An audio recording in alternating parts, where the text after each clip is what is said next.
Judging apartheid, a South African woman stood in an emotionally charged courtroom listening to white police officers acknowledge the atrocities they had perpetrated in the name of apartheid.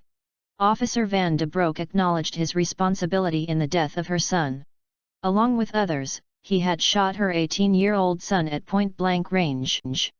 He and the others partied while they burned his body, turning it over on the fire until it was ashes.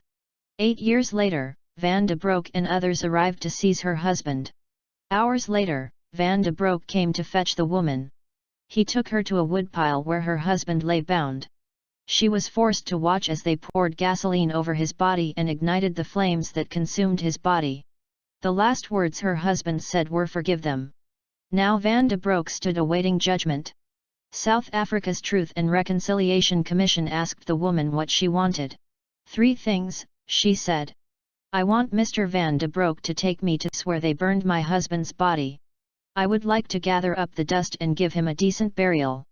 Second, Mr. Van de Broek took all my family away from me, and I still have a lot of love to give.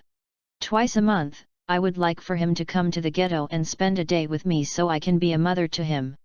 Third, I would like Mr. Van de Broek to know that he is forgiven by God and that I forgive him, too.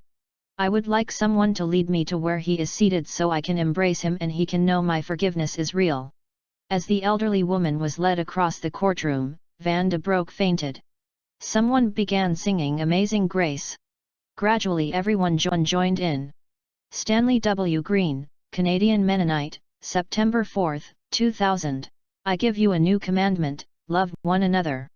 As I have loved you, so you also should love one another.